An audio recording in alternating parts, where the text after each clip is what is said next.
Mateus, capítulo 2. Todos acharam? Está entre Gênesis e Apocalipse. Amém, igreja?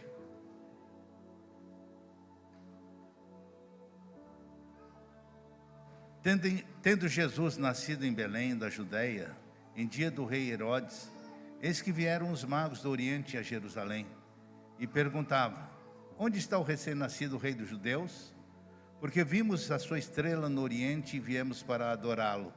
Tendo ouvido isso, alarmou-se o rei Herodes e com ele toda Jerusalém. Então, convocando todos os principais sacerdotes e escribas do povo, indagava deles onde o Cristo deveria nascer. Em Belém da Judéia, responderam eles, porque assim está escrito por intermédio do profeta: e tu, Belém, terra de Judá, não és de modo algum a menor entre as principais de Judá, porque de ti sairá o guia que há de apacentar o meu povo Israel. Com isto, Herodes, tendo chamado secretamente os magos, inquiriu deles com precisão quanto ao tempo em que a estrela aparecera. Enviando-os a Belém, disse-lhe: ide informar-vos cuidadosamente a respeito do menino, e quando o que tiverdes encontrado, avisa-me, para que eu também ir adorá-lo. Depois de ouvirem o rei, partiram, e eis que a estrela que viram no Oriente os precedia, até que chegando parou sobre onde estava o menino. E vendo eles as estrelas, alegraram-se com grande e intenso júbilo. Entrando na casa, viram o menino com Maria, sua mãe. Prostrando-se, o adoraram, e abrindo os céus, os seus tesouros, entregaram-lhe as suas ofertas: ouro, incenso e mirra. Sendo por divina advertência prevenidos em sonho, para não voltarem à presença de Herodes, regressaram por outro caminho à sua terra. Agora, João capítulo 1, versículo 14.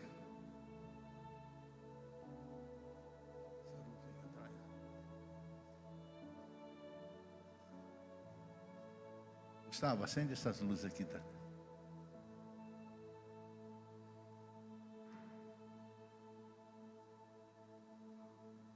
A minha vista já está ficando meio fraca. Tenta clarear aqui, que eu já não estou enxergando muito bem.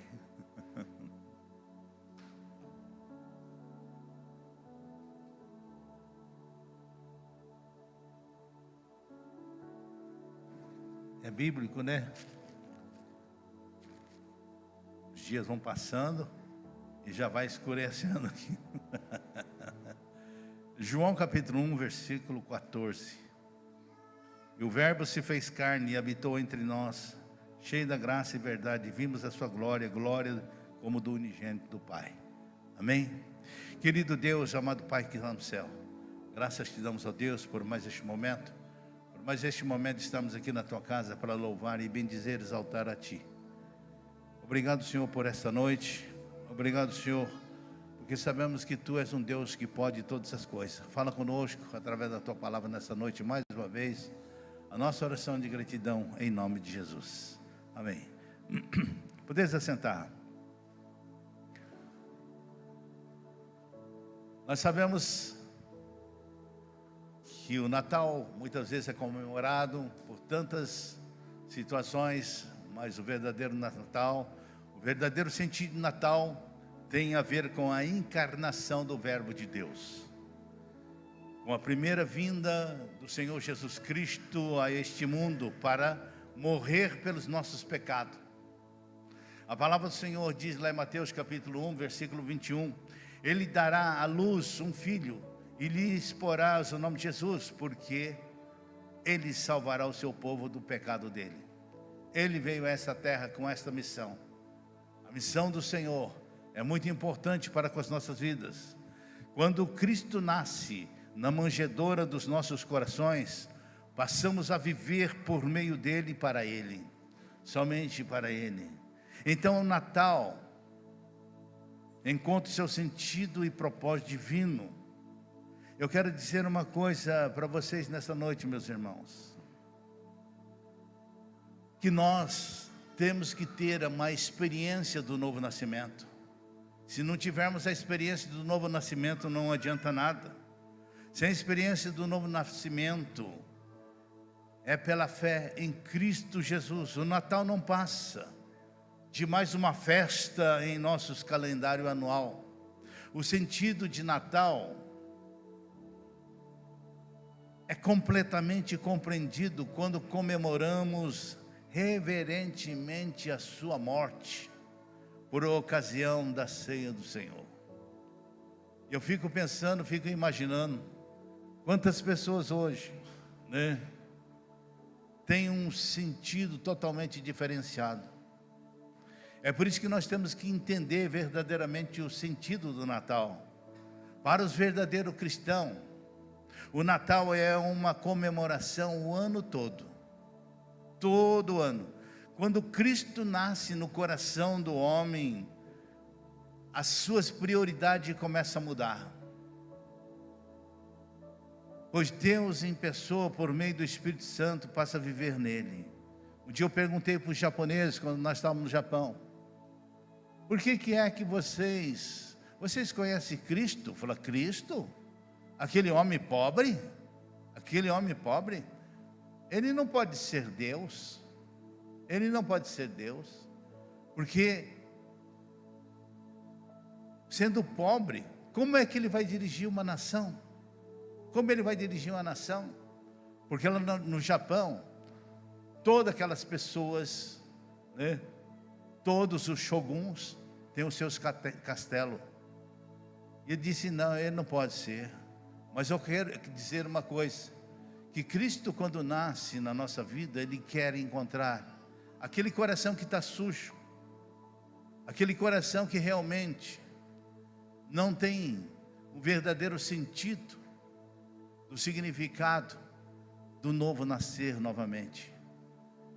E eu falo que a coisa mais importante é quando Ele olha para a tua vida e observa que teu coração, a tua vida não está nada de acordo.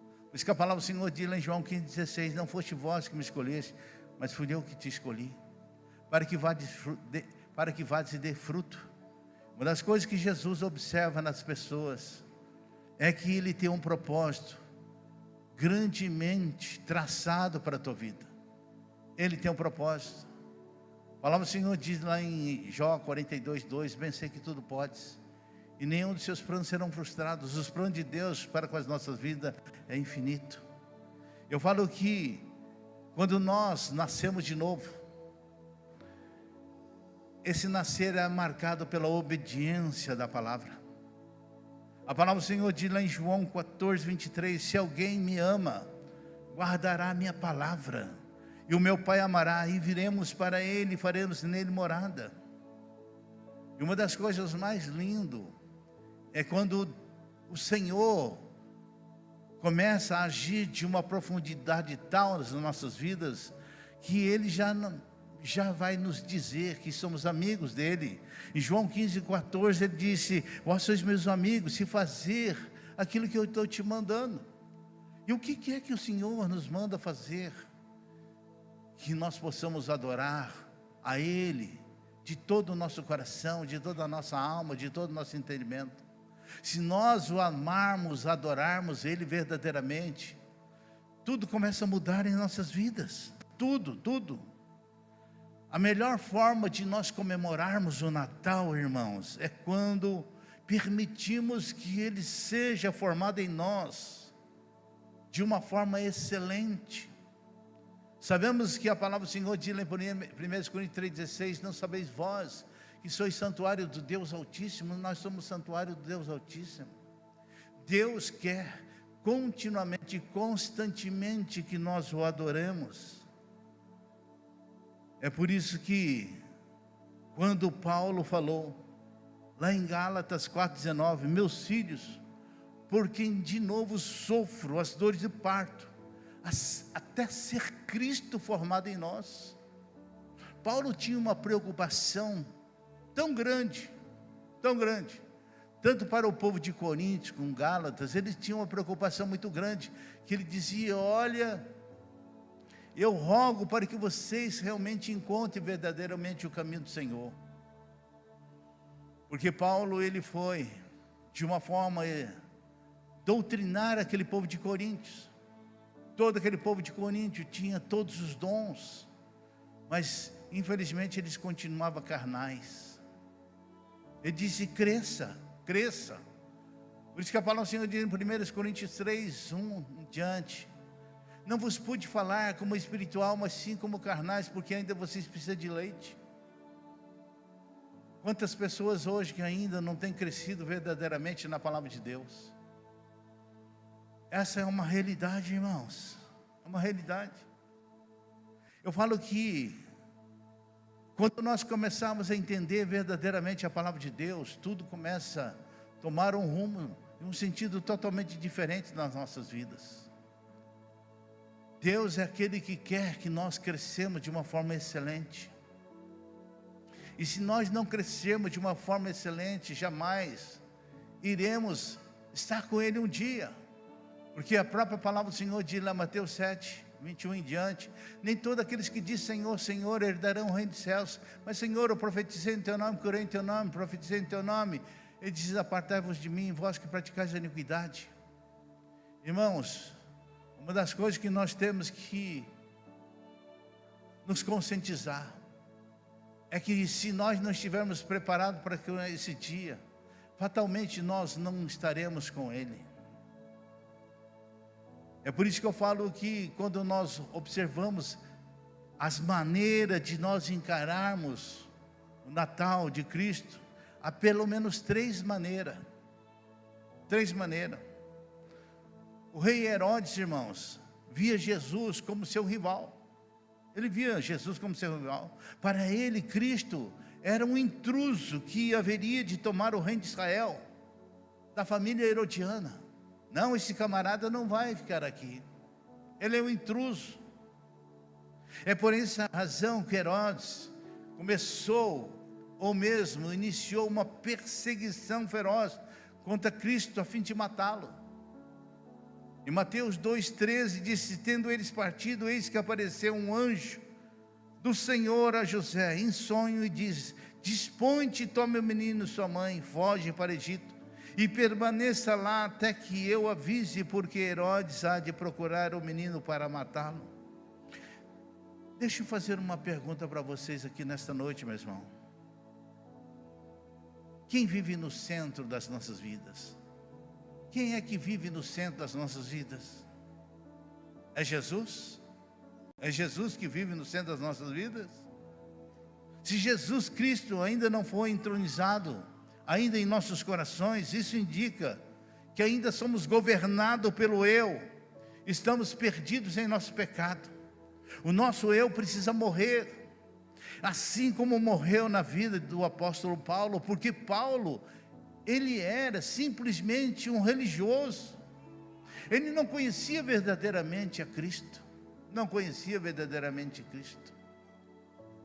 Mas o eu de Paulo teve que morrer lá em Atos 9, quando ele estava no caminho de Damasco. Ele estava cego espiritualmente. Ele era perseguidor do crente. Mas graças a Deus que Jesus apareceu e disse: Saulo, Saulo, porque tu me persegue? Dura está e recalcitrar contra o aguilhão. Dura é você ficar batendo em ponta de faca. E quando isso aconteceu, o Espírito do Senhor fez com que ele ficasse cego, até que o servo Ananias orasse por ele. E depois ele ficou distante 3 anos. Ele não foi ensinado pelos homens, mas foi ensinado pelo próprio Jesus Cristo. Lá em Gálatas 1,12 ele disse: não aprendi de homem nenhum, mas foi através da revelação de Jesus Cristo.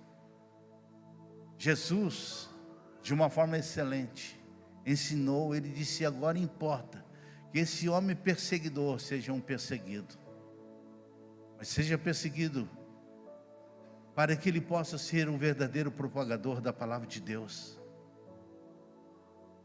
Em Gálatas, é por isso que lá em Gálatas 2:19, 20 ele disse: porque eu, mediante a própria lei, morri para a lei. Ele vivia na lei. Ele disse: morri para a lei, a fim de viver para Deus. Estou crucificado com Cristo, logo já não sou eu mais quem vive, mas Cristo vive em mim. E esse viver agora que eu tenho na carne, vivo pela fé no Filho de Deus, que amou a mim e se entregou por mim. Aleluias, glória a Deus. Cristo vive em nossas vidas. Pergunta: Cristo vive em você, meu irmão? Cristo vive em você, meu irmão? Cristo vive em sua vida? Eu falo que, em segundo lugar, irmãos, além de Herodes, havia também um outro grupo que soube dar boas-vindas, ou boas novas, do nascimento do Messias, entre aspas. Eram os religiosos judeus.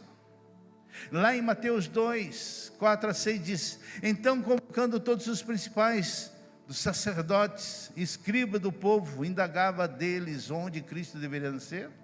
Em Belém da Judéia, responderam eles: porque assim está escrito por intermédio do profeta: e tu, Belém, terra de Judá, não és de modo algum menor entre os principais de Judá, porém de ti sairá o guia que há de apacentar o meu povo de Israel. Belém continua sendo pequeno, mas é um dos maiores centros da espiritualidade. Aleluia, glória a Deus.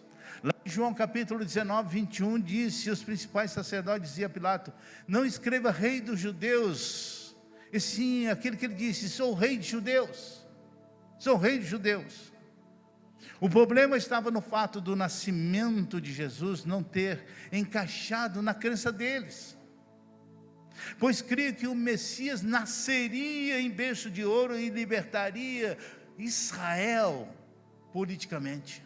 Eles tinham esses pensamentos, como muitos hoje até continuam tendo esses pensamentos. Nesse ponto, fica evidente que o grupo que procurava Jesus, por motivo puramente humanos, mas quando eles não conseguiram os seus objetivos, eles desprezaram Jesus Cristo.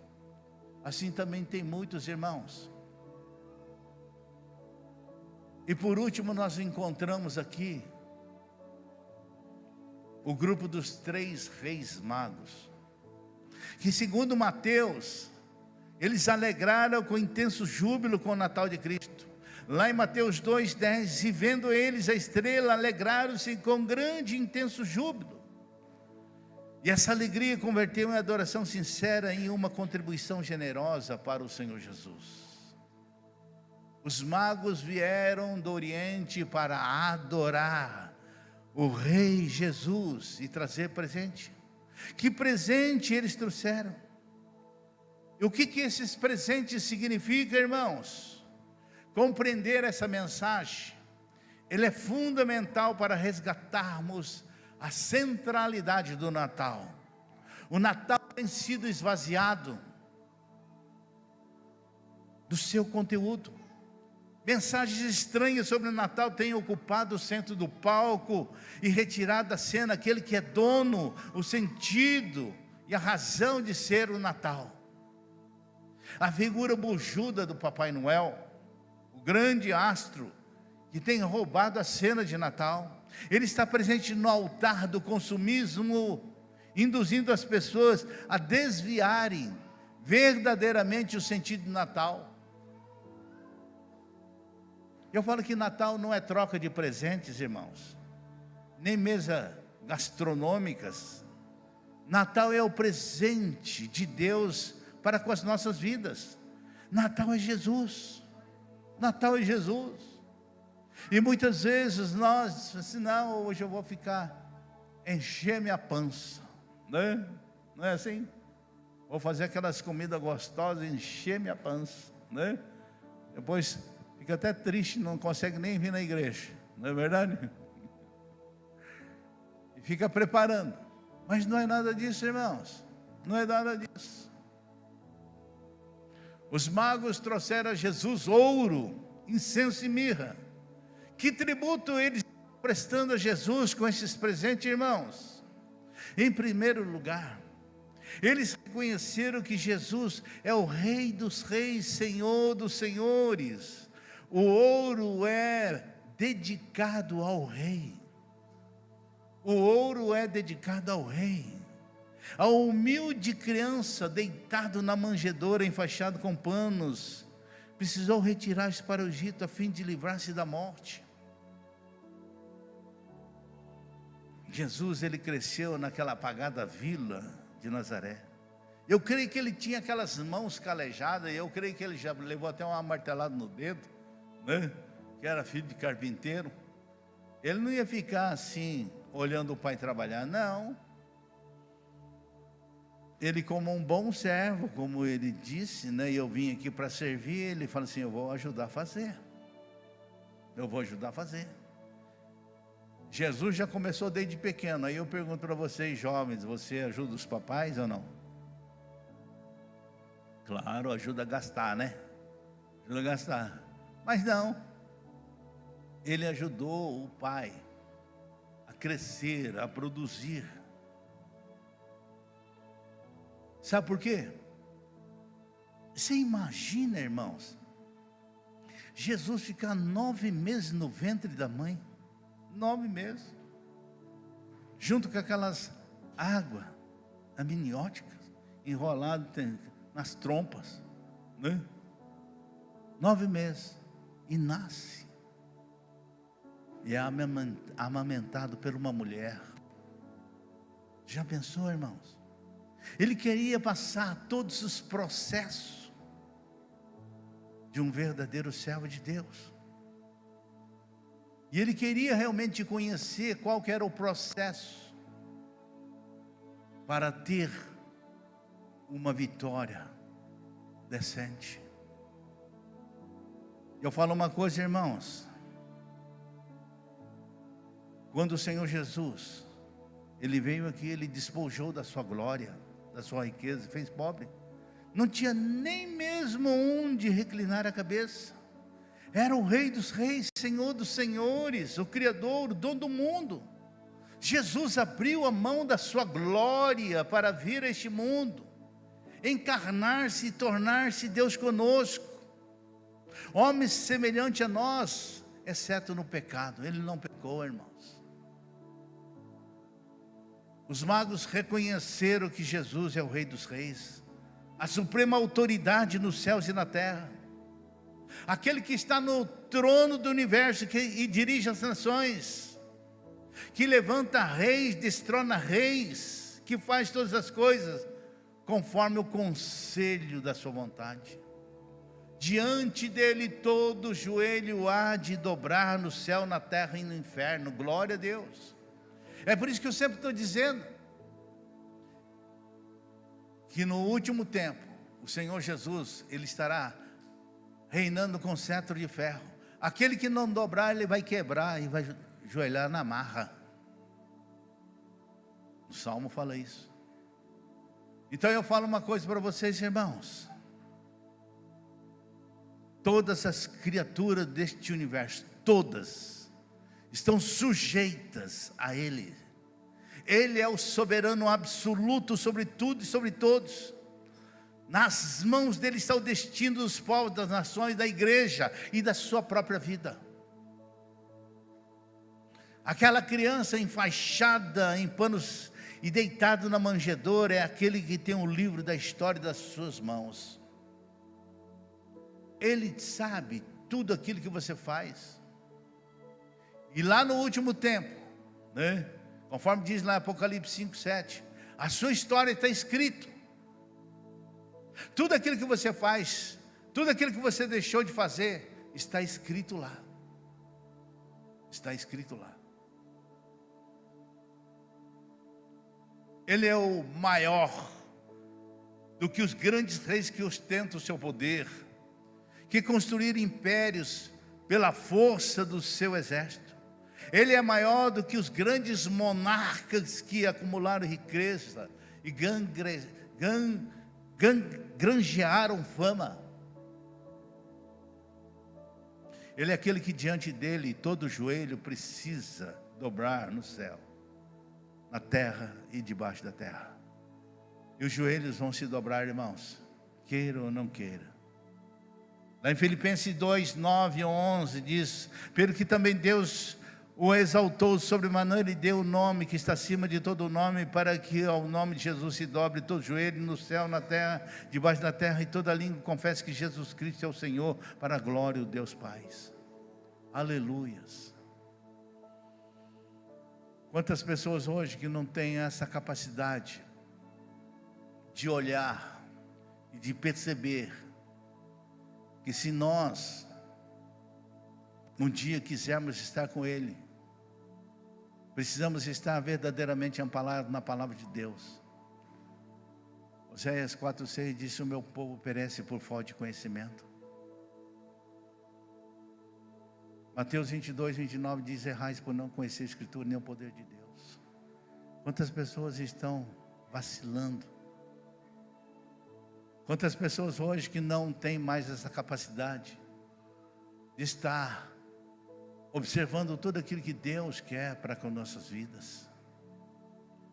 Quantas pessoas, eu sempre estou dizendo que tempo de igreja não é sinônimo de maturidade cristã. A própria palavra do Senhor diz em Hebreus 5:12, 13: vós que deveria ser mestre, ainda precisa de leite.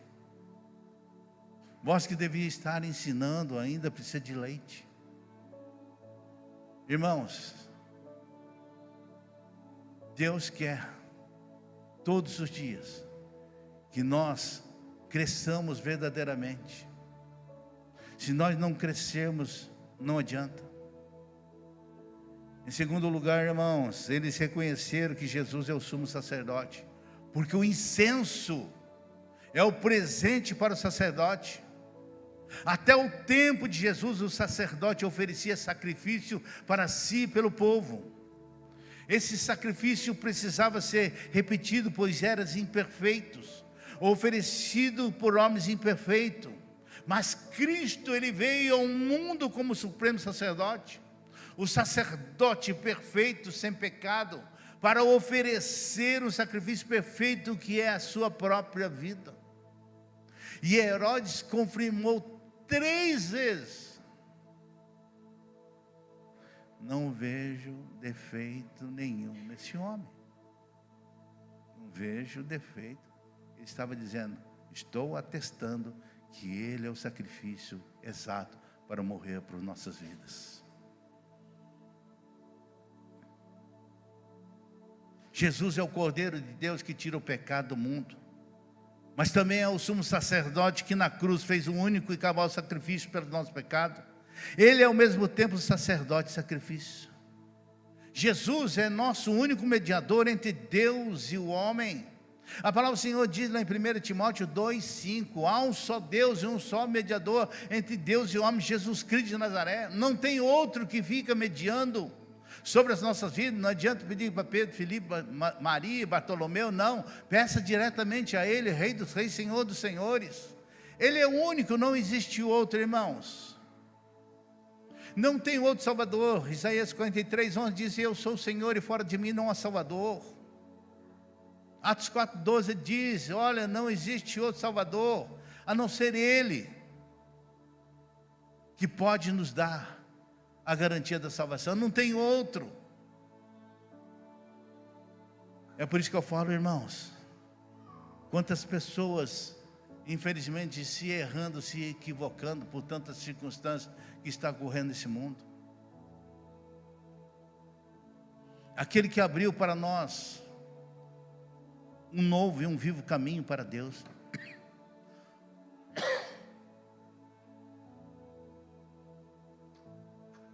Aquele que abriu os braços e disse: Pai, está consumado. E o véu do templo se rasgou de alto a baixo. E nós hoje temos livre acesso ao Santo dos Santos, entre aspas. Porque a própria palavra do Senhor diz lá no Salmo 24: quem subirá ao monte do Senhor? Quem há de entrar no santo lugar? Aquele que é limpo de mão e puro de coração. Gente, eu só posso ter acesso ao Santo dos Santos quando eu tiver essas qualidades: limpo de mão e puro de coração, aquele que não jura dolosamente. Isso que eu falo muitas vezes. Pessoas dizem assim: agora eu tenho acesso ao Santo dos Santos, entre aspas, você só terá acesso no momento que você começar a santificar.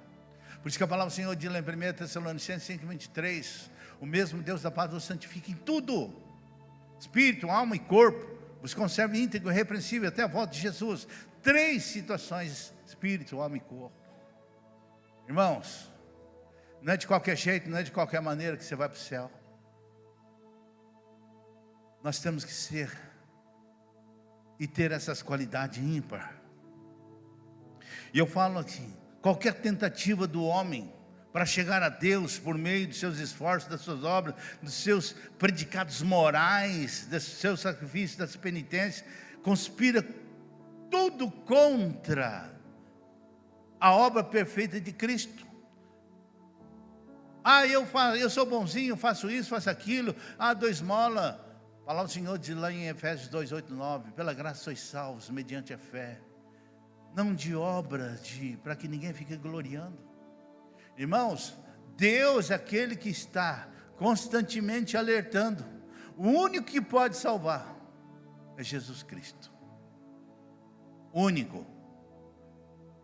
É por isso que a palavra do Senhor diz lá em João 14:6, o quê?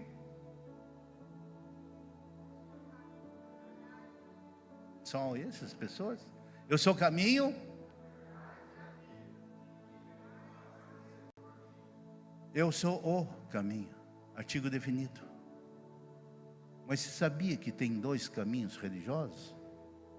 Você sabia disso ou não? Que tem 2 caminhos. Você sabia que tinha 2 caminhos? 2 caminhos religiosos. Mateus 7:13-14. Esses 2 caminhos, a estreita e a espaçosa, são 2 caminhos. E aí eu pergunto, que caminho que você está escolhendo? Ele está falando para o povo de Deus, hein?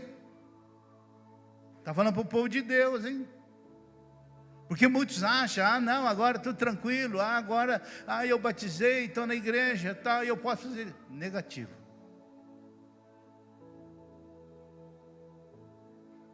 Dois caminhos. Tem aquele caminho que passou e diz, não, agora show de bola, vou fazer o que eu acho que eu devo fazer. Negativo. O estreito é tão estreito que eu preciso fazer um regime, senão a coisa complica. É verdade, irmãos. Porque muitas vezes nós não tomamos conta nem do nosso corpo. Eu estou errado. Meu corpo é templo do Espírito Santo e eu tenho que cuidar dele. Deus vai me cobrar. Um gordinho assim, por que você está tão gordinho? Por que você não... É verdade, irmão. Porque isso vai prejudicar a minha vida. Então falo, Deus quer algo para a nossa vida? Com certeza. Aleluia. Eu falo uma coisa aqui.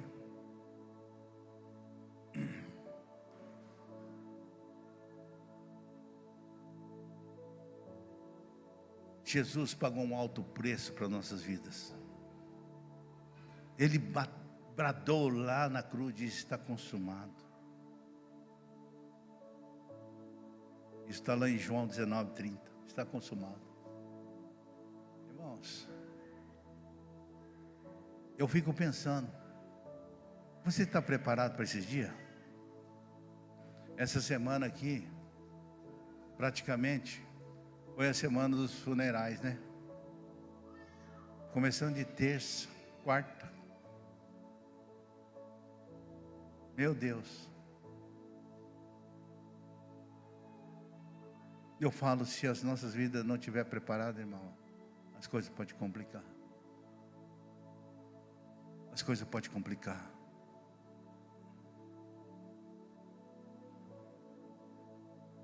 Em terceiro lugar, irmãos, eles reconheceram que Jesus Cristo é um profeta. Mirra é um presente para os profetas. Deus falou muitas vezes, de muitas maneiras pelos pais, pelos profetas, mas agora Ele fala pelo seu Filho. Aleluia, glória a Deus. Até Jesus, os profetas falavam em nome de Deus, mas Jesus é o próprio Deus. Os profetas diziam assim: assim diz o Senhor. Jesus diz: eu porém vos digo. Aleluia. Ele é o mensageiro e ele é a mensagem também. Ele é o próprio conteúdo da mensagem que proclama. Não temos outra mensagem a proclamar a não ser Jesus. Ele é o conteúdo do Evangelho. Seu nascimento nos trouxe novas de grande alegria. Sua morte nos trouxe a copiosa redenção. Sua redenção nos dá poder para viver vitoriosamente. Aleluia. E a sua ascensão nos garante que a obra que ele realizou foi completa e vitoriosa. É por isso que a palavra do Senhor diz lá em 1 Coríntios 15, 57, mas graças a Deus que Jesus Cristo nos dá a vitória. Aleluia. É Ele que nos dá a vitória. Não tem outro que nos dá a vitória, somente Jesus Cristo de Nazaré. A promessa da sua volta nos dá esperança da consumação de todas as coisas com sua vitória triunfal, com todas as hostes do mal. Nós só estamos aguardando o soar das trombetas afinadas dos querubins e serafins, e a igreja subir ao encontro do Senhor. Eu pergunto, vocês querem? Quantas pessoas querem ver o arrebatamento aqui? Quantas pessoas querem ver o arrebatamento aqui? Graças a Deus que o povo já está esperto aqui, né? Ninguém quer ver o arrebatamento, todo mundo quer subir. Glória a Deus. Aleluias por isso. Glória a Deus por isso. Tá bom, sim. Já estamos terminando aqui já. Os magos vieram de longe, né? E adoraram Jesus, reconhecendo que Ele é o Rei dos Reis, sacerdote e profeta. Eu quero fazer uma pergunta para vocês. Jesus Cristo é Rei da sua vida? Pergunta lá, Jesus Cristo é o Rei da sua vida? Sim ou não? Jesus Cristo é o Rei da sua vida? Você já se apropriou dos benefícios da sua morte vicária? Quantas pessoas anseiam a volta de Jesus aqui? O sorteiro fala assim: não casei ainda, não casei ainda, né? Se você não casou ainda, melhor, case com Jesus, né? Você vai ser bem mais sucedido, né? Senão, fica quieto. Eu quero dizer que Jesus é o centro da comemoração do seu Natal. Eu pergunto para você, que presente você vai receber neste Natal? Que presente você vai receber nesse Natal? Eu quero dizer que o primeiro presente não foi embrulhado, não teve laço, não foi comprado na internet, nem no shopping. O primeiro presente de Natal foi um presente simples, um presente sagrado. Não foi em ouro, incenso e mirra. Foi um presente de amor, de vida, de paz, de esperança, dado pelo Pai a todos os seus filhos. O Pai que amou, o Pai que continua amando cada um de nós. Ele deu, Ele olhou para essa nação e disse: filho, chegou o momento. Você vai ser o presente para essas vidas. Você vai ser o presente para essas vidas.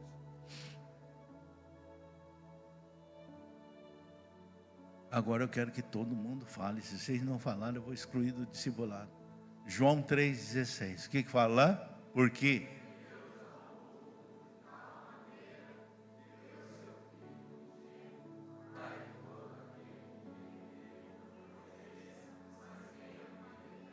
Amém, gente?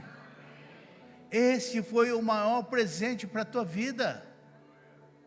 Foi o maior presente para a tua vida. Ele é o Senhor, Ele é o Rei dos Reis, Ele é o Natal, Ele é o presente nesse Natal.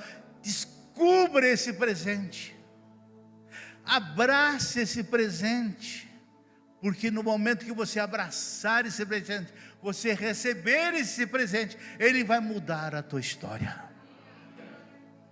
Aleluias. Ele vai mudar a sua história. Esse é o verdadeiro sentido de Natal, irmãos. E eu pergunto para você: você já tem recebido esse presente? Quantas pessoas aqui ainda não têm esse presente? Vamos ver, e gostaria de ter. É difícil, né? Mas quem gostaria, se você não tem e gostaria de ter, tem alguém aqui nessa noite? Todos já são de Jesus? Todos já são de Jesus? Muitas vezes nós batemos no peito dizendo assim, como Paulo falou: já não sou eu, mas quem vive, mas Cristo vive em mim. Se Cristo vive em você, Jesus faria o que você está fazendo? Pergunta para você: se Jesus Cristo mora em tua vida, Ele faria o que você está fazendo? Esse é o momento de você refletir nessa noite.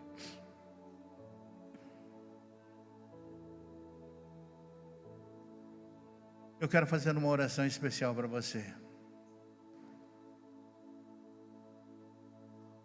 Eu não vou pedir. Será que acho que o nosso irmão teve que sair, né? Mas eu vou fazer só uma oração. Coloca aí se você quer uma oração especial nesse dia. Muitas vezes nós falamos assim: poxa vida, Jesus, gostaria tanto que a minha família estivesse aqui. Gostaria tanto que de repente algo novo pudesse acontecer na minha família. Mas este é o momento de você compartilhar esse momento com a tua família.